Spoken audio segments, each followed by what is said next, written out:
Bienvenue sur la chaîne du juriste de base. Aujourd'hui, on va voir comment avoir un mental d'acier pour réussir ses études de droit. Allez, c'est parti!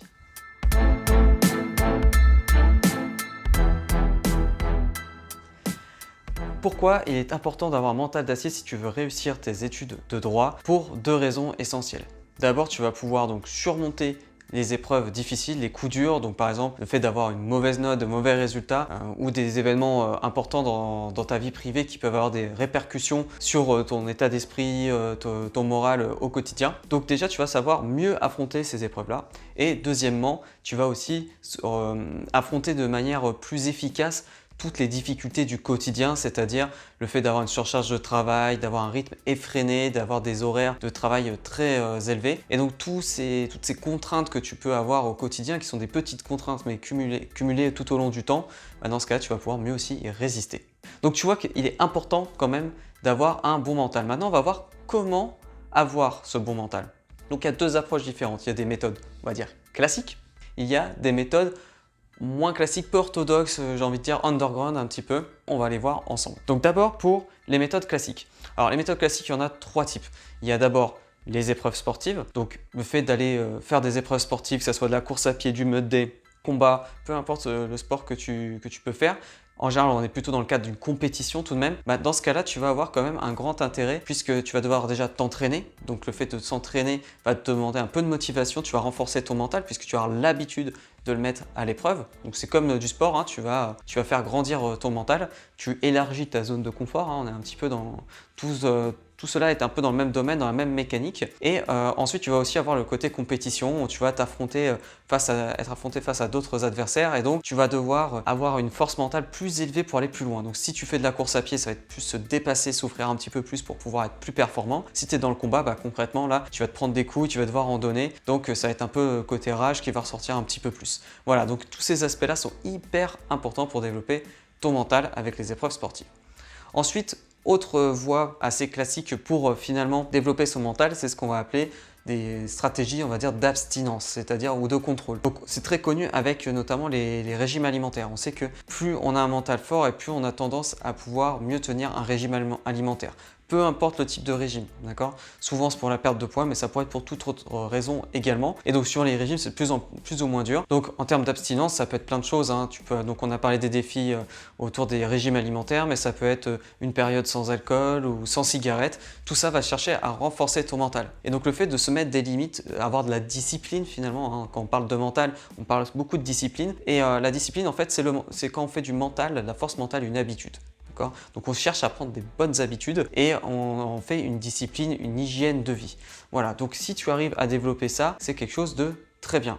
Autre troisième voie possible, c'est également tout ce qui va être méditation, mais par la visualisation. C'est-à-dire qu'en fait, à force de visualiser des situations soit difficiles, compliquées ou pour lesquelles tu n'as pas l'habitude d'affronter, comme par exemple de recevoir une mauvaise note, de faire face à un examinateur à l'oral qui est compliqué ou d'être dans une situation que tu ne connais pas. Donc si on est dans la vie privée, ça peut être lorsque tu es face à un homme ou une femme qui t'intéresse et que tu dois discuter, apprendre à faire connaissance, soit à soutirer des informations, soit à séduire. Et dans ce cas-là, ça peut être un excellent exercice pour travailler son mental, gérer ses émotions. Parce que quand on parle de travail mental, finalement, on travaille aussi beaucoup les émotions pour pas qu'elles nous submergent et qu'elles prennent le dessus sur nos décisions.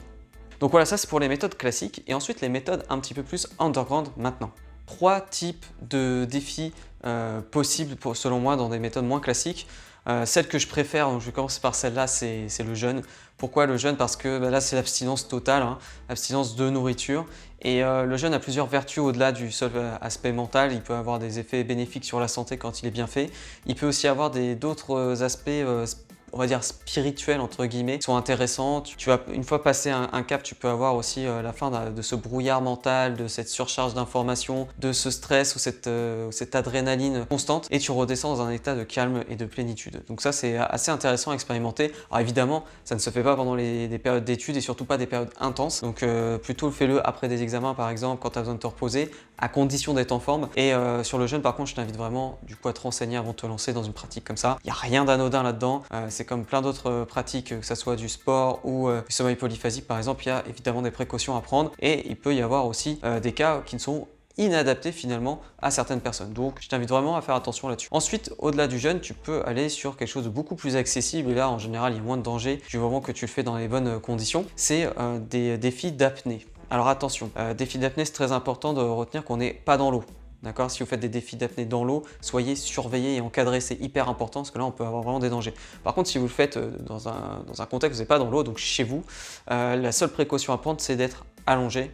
Ou si jamais vous devez être assis, à faire attention que si jamais vous perdez connaissance à cause du fait que vous êtes resté trop longtemps en apnée, que si vous tombez, vous vous fassiez pas mal. Voilà, je tiens vraiment à préciser, c'est les seuls risques qui peuvent exister, mais ils sont quand même réels. Donc si vous êtes allongé, aucun problème. Vous faites des exercices donc, de respiration pour oxygéner votre corps au maximum. Vous videz vos poumons sans forcer. Donc c'est-à-dire qu'en général, on n'est pas les poumons complètement vides, hein. On va les avoir moitié vides ou deux tiers vides. Et là, vous bloquez, puis vous tenez le plus longtemps possible en apnée. Mais dans un calme le plus total possible. Et vous écoutez vraiment les réactions de votre corps, les sensations, peut-être le côté détente, des fourmillements dans les mains, peut-être aussi à un moment donné une envie de respirer. On n'est pas à la suffocation, mais on sent que déjà on a le corps lutte. Et puis c'est à ce moment-là que ça va avoir tout son intérêt pour le mental. C'est quand vous allez être dans cette lutte. Voilà. Plus vous allez aller loin et plus vous avez de chances de dépasser votre mental. Mais attention, n'allez pas trop fort, surtout si vous commencez à vous mettre dans une pratique comme ça. Si vous voulez le faire tous les jours, commencez doucement, d'accord? Prenez déjà l'habitude de le faire. Et puis votre corps va se renforcer au fur et à mesure. Et puis évidemment, vous allez tenir de plus en plus longtemps en apnée. Donc c'est normal de tenir de plus en plus longtemps. Et donc pour atteindre l'évolution mentale, il va falloir aller de plus en plus loin. Et enfin, troisième voie qui pour moi est une voie royale, mais encore une fois, pareil, il y a toujours des risques, donc il faut faire très attention dans quelle mesure vous allez, ça va être l'eau froide. Donc si vous voulez monter graduellement face à l'eau froide, donc si vous faites le matin, ce sera plus dur évidemment qu'en journée, et en général c'est là qu'on va le faire. D'abord, je peux vous inviter peut-être à vous laver juste les mains à l'eau froide, vous mettre de l'eau froide sur le visage, ça va vous aider à vous réveiller en plus. Après ça peut être les pieds avec de l'eau froide au début de la douche, le temps que l'eau chauffe par exemple, après ça sera les jambes, après ça sera les bras, jusqu'à arriver à réussir à faire une douche entière à l'eau froide. Alors pas obligé qu'elle soit complètement froide, hein, complètement glacée. Vous pouvez y aller doucement, vous pouvez commencer en été, puis progressivement avec les saisons, vous allez aller vers du plus froid et donc progressivement votre corps va pouvoir s'adapter. Donc au-delà du renforcement froid, vous allez encore une fois renforcer votre mental. Et enfin, il faut aller jusqu'au bain froid, donc soit dans la nature, soit dans une baignoire, peu importe, mais je vous assure que c'est une expérience incroyable. Je vous invite à le vivre un jour, mais bien sûr, allez-y progressivement et prenez vos précautions, d'accord? Il faut vraiment vous renseigner, même sur internet, il y a plein de vidéos là-dessus si vous voulez vous renforcer là-dessus. Donc suivez bien les conseils et allez-y progressivement, d'accord? Il y a des périodes de l'année ou de sa vie où on est moins apte à s'adapter. Donc c'est même plus une question de mental, ça peut être une question biologique. Donc faites attention. Construire son mental, vous voyez, il y a plusieurs approches possibles, vous pouvez les combiner, mais faites attention à ne pas vous épuiser. Ça c'est très important parce que sinon ça serait contre-productif. Voilà, cette vidéo est terminée, j'espère qu'elle t'a plu. Je t'invite à mettre dans les commentaires ce que tu en as pensé, si tu as des questions sur certaines pratiques, si tu veux en privilégier une plus qu'une autre. Peut-être que toi aussi tu as des astuces pour renforcer ton mental et donc dans ce cas-là, je t'invite à les mettre en dessous. Si tu veux échanger avec moi, tu peux me contacter par mail, par Instagram, tu as tout dans la description. Et puis du coup, on se donne rendez-vous bientôt. Allez, ciao!